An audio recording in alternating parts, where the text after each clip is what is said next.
በዩቲዩብ ገንዘብ መስራት ከፈለጋችሁ የዩቲዩብ የሞኔታይዜሽን ሲስተም እንዴት እንደሚሰራ ማወቅ አለባችሁ። ምክንያቱም የሞኔታይዜሽን ሲስተሙ ካወቃችሁ ከዩቲዩብ የምታገኙት ገቢ እንዴት ከፍ ማድረግ እንደሚችሉ ማወቅ ቻላችሁ ማለት ነው። በዛሬ ቪዲዮ የዩቲዩብ የሞኔታይዜሽን ሲስተም እንዴት እንደሚሰራና እንዴት ካልኩሌት እንደሚያደርግ ገቢያችሁ ዝቅ የሚያደርጉና ከፍ የሚያደርጉ ፋክተሮች ምን እንደሆኑ የምነግራችሁ ይሆናል። ወደ ዋናው ነጥብ ከመግባታችን በፊት ዩቲዩብ ራሱ ምን እንደሆነ በትንሹ ላብራራላችሁ። ዩቲዩብ የሶሻል ሚዲያ ፕላትፎርም ሆኖ ሳለ ግን ትልቁ የገቢ ምንጩ ከማስታወቂያ ነው። ስለዚህ አስተዋዋቂዎች ወይም ደግሞ አድቨርታይዘርስ ወደ ዩቲዩብ ይሄዱና ይህንን ምርታችን አስተዋውቅልን ብሎ ይዋዋላሉ። በዛ መሰረት ዩቲዩብ የተዋዋለው ውል አለና በእናንተ ቪዲዮ ላይ የሚለቃቸው ማስታወቂያዎች አሉ። በዛ ማስታወቂያዎች መሰረት ነው ገቢ የሚያገኘው።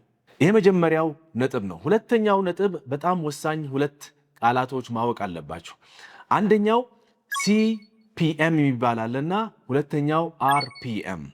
ሲፒኤም የሚለውን እስኪ በትንሹ ላብራራላችሁ። ሲፒኤም ማለት አስተዋዋቂዎች ለዩቲዩብ በ1000 የማስታወቂያ ጊዜ የሚከፍሉት ክፍያ ነው። ማለትም ዩቲዩብ የነሱን ማስታወቂያ የአስተዋዋቂዎቹ ማስታወቂያ 1000 ጊዜ ሲለቅላቸው ለዛ 1000 የሚከፍሉት የዶላር መጠን ነው።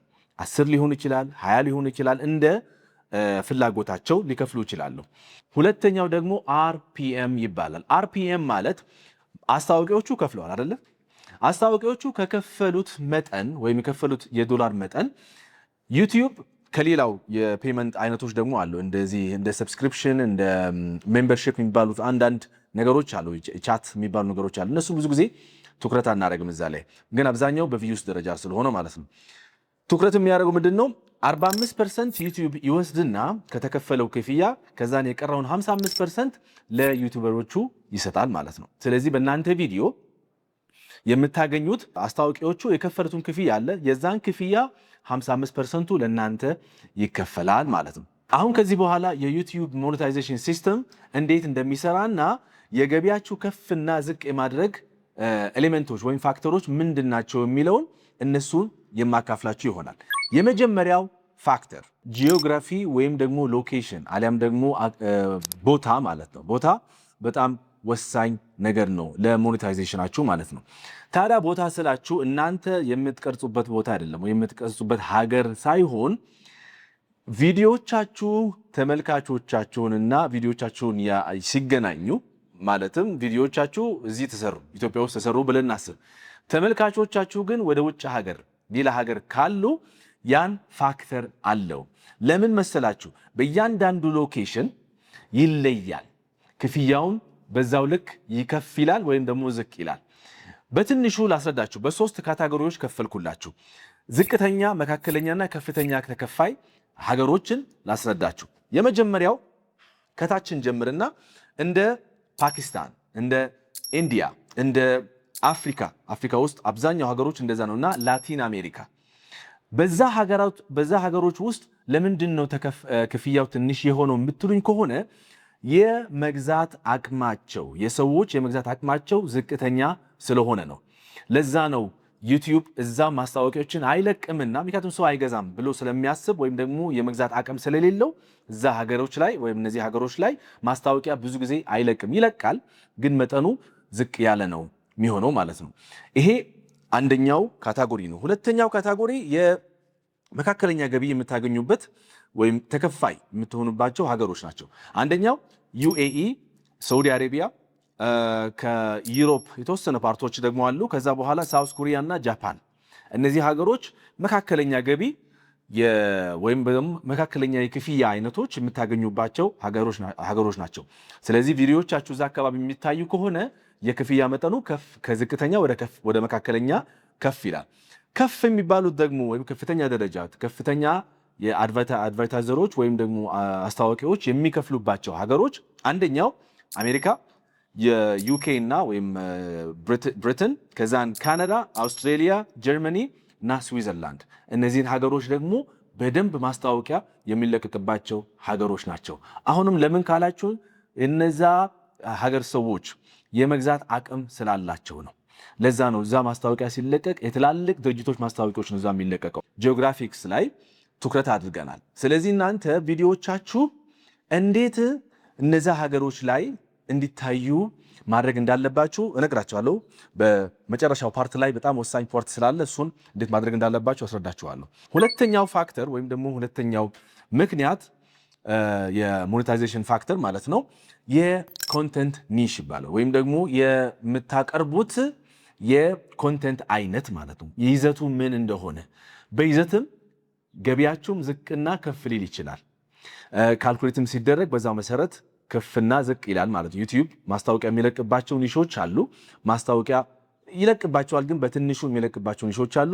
ሙሉ በሙሉ ላይለቅባቸው የሚችሉ ኒሾችም ስለሚኖሩ የት ጋር ልስራ የሚለውን በዚህ መሰረት መለየት ትችላላችሁ ማለት ነው። አሁንም በሶስት ካታጎሪዎች ለይቼላችኋለሁ። በዝቅተኛውን ጀምርና ከዛ መካከለኛ ከዛን ከፍተኛ ማለት ነው። ዝቅተኛው ከ0.5 ዶላር እስከ 0.5 ዶላር እስከ 2.50 ሳንቲም ዶላር ማለት ነው የሚከፈልበት። ይሄ ኮንቴንት አይነት ምንድን ነው? አንደኛው የጌሚንግ ወይም ደግሞ ቭሎግስ፣ እንደ ቭሎግ አይነቱ፣ ኮሜዲ ስኬች፣ እንደዚህ የቀልድ ኮሚቴዎች አሉ። እንደዚህ የሪቪው ቻናሎችም ደግሞ ይኖራሉ። አንዳንድ ጊዜ ደግሞ የዜና አውታሮች ደግሞ እነሱንም እንደዚህ አይነት ነገሮችን ሊያጋጥሙ በክፍያቸው በዚህ መልኩ ነው የሚደርሳቸው ማለት ነው። ሁለተኛው ካታጎሪ የሚባሉት የሚከፈላቸው ከ3 ዶላር እስከ 9 ዶላር ነው። ይሄ ደግሞ የት ላይ መሰላችሁ? በተለይ በዚህ በቴክኖሎጂ ሪቪዎች ላይ እንደ ስልክ ሪቪው፣ ላፕቶፕ ሪቪው፣ ቴክኖሎጂ በአጠቃላይ የሚመጡት ቴክኖሎጂዎች አንድ ሰው አምጥቶ ሪቪው ሲያደርግ ለነዛ ፕሮዳክቶች ላይ በዚህ መልኩ ሊከፈለው ይችላል። ሌላኛው የፊትነስ ወይም ደግሞ የጤና ቻናሎች እንደዚህ አይነት ክፍያ ሊያገኙ ይችላሉ። በቤት ውስጥ ያሉት የሆም ኢምፕሩቭመንት ሊኖር ይችላል። ኤዱኬሽናል ካንተንት ደግሞ ወይም ደግሞ ትምህርታዊ የሆኑ ይዘት ያላቸው የዩቲዩብ ቻናሎች እንደዚህም አይነት ክፍያ ሊያገኙ ይችላሉ። ከቢዩቲ እና ከፋሽን ጋር በተገናኙ ወይም ከውበትና ከፋሽን ጋር የተገናኙ ቻናሎችን በዚህ አይነት ሬንጅ ላይ በክፍያቸው ምንድነው ሊሰጣቸው ይችላል። ይሄ ቅድም ያልኳችሁ ከ0.5 እና 2.5 ይሄ የመጀመሪያው ዝቅተኛው፣ ከዛ መካከለኛው 3 ዶላር እና 9 ዶላር ያልኳችሁ ምን ማለት ነው? ለእናንተ የሚከፈላችሁ አርፒኤም ቀደም ብዬ ያነገርኳችሁ ማለት ነው። አርፒኤም ደግሞ በምንድን ነው የሚሰላው? በ1000 እይታ ማለት ነው። በ1000 እይታ ወይ 3 ዶላር ሊከፈላችሁ ይችላል፣ ወይ 9 ዶላር ሊከፈላችሁ ይችላል፣ ወይ ደግሞ 0.5 ዶላር ሊከፈላችሁ ይችላል፣ ወይ ደግሞ 2.5 ዶላር ሊከፈላችሁ ይችላል። እንደየ ቻናሉ ኮንቴንት ማለት ነው። ከዛን ከፍተኛ ደረጃ ነው የሚባለው ከ10 እስከ 40 ዶላር ወይም ከዛ በላይ የሚያገኙ የቻናል ኮንቴንት ወይም የቻናል አይነቶች አሉ። እነሱ ደግሞ ከፐርሰናል ፋይናንስ ጋር በተገናኘ ወይም ደግሞ ፋይናንስ ጋር በተገናኘ በአጠቃላይ ከክሪፕቶ ከቴክ ሪቪውስ ጋራ የሚገናኝ ከሪል ስቴት ጋራ በተገናኘ ከቢዝነስ እና ከአንትርፕረነርሺፕ የተገናኘና ከዲጂታል ማርኬቲንግ ጋር በተገናኘ የሚከፈላቸው በዚህ ሬንጅ ነው። ከ10 ዶላር እስከ 40 ዶላር በ1000 እይታ ማለት ነው። ስለዚህ ይሄንን ፋክተር አለ ማለት ነው። እናንተ የምትቀርጹት ወይም የምትሰሩት ኮንተንት የት ጋ ነው ያለው? እናንተ በራሳችሁ ጠይቁ። የት ጋ መስራት አለብኝ የሚለውን ካልጀመራችሁ በዚህ መሰረት ማየት ትችላላችሁ። ከጀመራችሁም ደግሞ ማስተካከልም ትችላላችሁ። የግዴታ በቃ ይህንን ወደዋለሁ ይህንን ኮንተንት መስራት አለብኝ ብላችሁ የምታምኑ እስከሆነ ድረስ በመሃል አንዳንድ የገቢ መንጫችሁ ከፍ እንዲል የምታደርጓቸው ነገሮች ሊኖሩ ስለሚችሉ እነሱንም አስተውሉ። ይሄ ሁለተኛው ፋክተር ነው። ሶስተኛው ፋክተር የቪዲዮ ርዝማኔ ይባላል። ቪዲዮ ርዝማኔ ባይ ዘ ወይ ቪዲዮ ርዝማኔ ስላችሁ አብዛኛው ጊዜ ዩቲዩብ ላይ ያሉት የቪዲዮ አይነቶች ወይም ፎርሞች ሁለት ናቸው። ረጅምና ሾርት የሚባሉት ወይም ደግሞ በቨርቲካል እና ሆሪዞንታል የሚባሉ የቪዲዮ አይነቶች ናቸው። ስለዚህ አብዛኛው ጊዜ ገቢ የምታገኙት ከረጃጅም ቪዲዮ አይነቶች ናቸው። እሱ ነው በደንብ ገንዘብ መስራት ከፈለጋችሁ እዛ ላይ ትኩረት ብታደርጉ የተሻለ ይሆናል። አሁን ወደ ሀሳቡ ላስረዳችሁ። ዩቲዩብ ኖርማሊ የማስታወቂያ የሚለቃቸው ስላትስ ይባላሉ። እነሱን የማስታወቂያ ቦታዎች ላይ ቴክኒክሊ ሲስተሙ ራሱ የዩቲዩብ አልጎሪዝሙ እናንተን በምትቀርጹበት ጊዜ ላይ ቪዲዮዎችን ስትቀርጹ ማለት ነው በመሃል ላይ ፖዝ በምትሉበት ሰዓት ላይ ወይም ደግሞ ጋፕ ባለበት ቦታ ላይ ያቺን ቦታ ላይ ማስታወቂያ ብለቅ የተሻለ ይሆናል ብሎ ሲስተሙ ራሱ ይለቃል። ታዲያ የማስታወቂያ አይነቶች 3 ወሳኝ አይነቶች አሉ። የመጀመሪያ ቪዲዮ ሲጀመር በመጀመሪያ አካባቢ ላይ የሚለቀቅ የቪዲዮ አይነቶች አሉ። ቪዲዮ መጨረሻ ላይ ሊያልቅ አካባቢ ላይ የሚለቀቁ ቪዲዮዎች አሉ።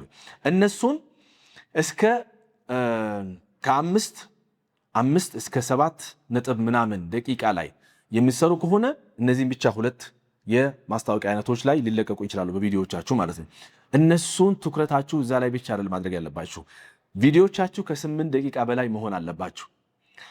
ለምን ብትሉኝ 3ኛው የማስታወቂያ የሚድ ሮል የሚባል አለ። ሚድ ሮል ማለት ከ8 ደቂቃ በላይ የሆነ ቪዲዮ ሲሆን መሀል ላይ 3፣ 4፣ 5 የማስታወቂያ አይነቶችን ዩቲዩብ ሊጨምርላችሁ ይችላል አውቶማቲክሊ ማለት ነው።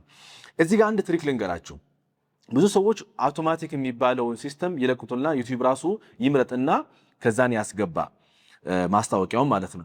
ግን ምናልባት ካስፈለገ ቪዲዮዎቻችሁን ቼክ ብታረጉና ቼክ ስታረጉ የት ጋር ማስታወቂያዎቹን ማስተካከል ወይም የት ጋር ይታዩ ብላችሁ የምታምኑበት ቦታ ካለ ማስተካከል ትችላላችሁ፣ አጀስት ማድረግ ትችላላችሁ። እሱም በደንብ ክሊል እንዳደረግላችሁ ሌላ ቪዲዮ እንድሰራላችሁ ኮሜንት ላይ ጠይቁኝ። በደንብ አድርጌ እንዴት ማድረግ እንዳለባችሁ ነግራችኋለሁ።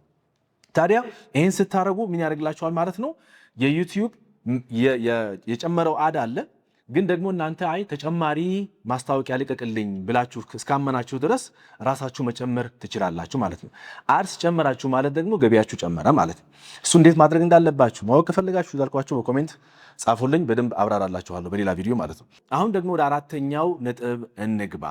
የሞኔታይዜሽን ሲስተሙ ፋክተር የሆነ ወይም ደግሞ ገቢያችሁን ከፍና ዝቅ ማድረግ ጉልበት ያለው አንዱ መንገድ ይሄ ነው። እዚህ ጋር 4ኛው መሰላችሁ የቪዲዮቻችሁ የአድስ ሴፍቲ የሚባል ወይም ደግሞ ለአድ ፍሬንድሊ መሆን አለባቸው። ለአስተዋዋቂዎቹ ቪዲዮቻችሁ አመቺ መሆን አለባቸው ነው ሐሳቡ። አመቺ ካልሆኑ አስተዋዋቂዎቹ እናንተ ቪዲዮ ላይ መልቀቅ አይፈልጉም በአጠቃላይ ማለት ነው። ለምን? ከአመቺ ለእይታ አመቺ ወይም ለተመልካቾች አመቺ ካልሆነ መልቀቅ አይፈልጉም። ይሄ ደግሞ አሁን ዩቲዩብ የፈጠረው አዲስ ሲስተም የኤአይ ሲስተም ስካን ያደርጋል። ስካን ሲያደርግ ምንድነው የእናንተን ቪዲዮ ጥሩ መሆኑ አለመሆኑን ካረጋገጠ በኋላ ወይ ግሪን የሆነች የዶላር ምልክት ያደርጋል ወይም ደግሞ ቢጫ የዶላር ምልክት ሊያደርግ ይችላል። ቶታሊ ደግሞ ካልሆነ ማይሰራ ከሆነ ቀይ ይሆናል ማለት ነው። ለማስታወቂያ ወይም ደግሞ ለገቢ አይሆንም ይሄን ቪዲዮ ተብሎ የሚለቀቅበት አሁን ደረጃ ደርሰናል። አሁን ኤአዩ እዚህ ጋር በደንብ ስካን ማድረግ ጀምሯል ማለት ነው። ከታይትሉ ተነስቶ ከተምኔል ተነስቶ ከቪዲዮቻችሁ ይዘት በአጠቃላይ ምን እንደምትሉ በአጠቃላይ እሱን ቼክ ካረገ በኋላ ነው ይሄ ቪዲዮ ለማስታወቂያ ይሆናል ወይም ደግሞ አይሆንም ብሎ የሚለቅበት ማለት። ስለዚህ ቢጫ ከሆነባችሁ ስለዚህ ማለት ነው የእናንተ ኮንቴንት ውስጥ ሙሉ በሙሉ መጥፎ አይደለም፣ ሙሉ በሙሉ ደግሞ ጥሩ አይደለም። ስለዚህ መሀል ላይ ቢጫ ከሆነ አንዳንድ ቦታ ላይ ማስታወቂያ ሊለቀቅ ይችላል፣ አንዳንድ ጊዜ ላይለቀቅ ይችላል። ግን አረንጓዴ ከሆነ ሙሉ አረንጓዴ ከሆነ ምን ሆነ ማለት ነው? በደንብ ይሄን ቪዲዮ ለማስታወቂያ ምቹ ነው ይባላል ማለት ነው። ስለዚህ እናንተም ቪዲዮዎቻችሁ ለማስታወቂያ ምቹ ማድረግ አለባችሁ። እንዴት ምቹ ማድረግ እንዳለባችሁ ደግሞ አንደኛ አግሬሲቭ የሆኑ ነገሮች ወይም ደግሞ ማይሆኑ የስድብ ወይም ደግሞ ጉዳት ያለባቸው ሰዎችን የሚያንቋሽሹ ሰዎችን የሚያጣሉ ወይም ጉዳት ውስጥ የሚከት ይዘቶችን መስራት አይጠበቅባችሁም። እነዚህን ከሰራችሁ ቶታሊ ከሞኔታይዜሽን ሲስተም ውስጥ ትወጣላችሁ ማለት ነው። ስለዚህ እነዛ ላይ ትኩረት ማድረግ አለባችሁ። በዛሬ ቪዲዮ ጥሩ ነገር ካገኛችሁ ላይካችሁ እንዳይለየን፣ ሰብስክራይብ ማድረጋችሁ እንዳይለየን። በሚቀጥለው ቪዲዮ እስክንገናኝ ድረስ በቸር እንቆይ። ሰላማችሁ ይብዛልኝ።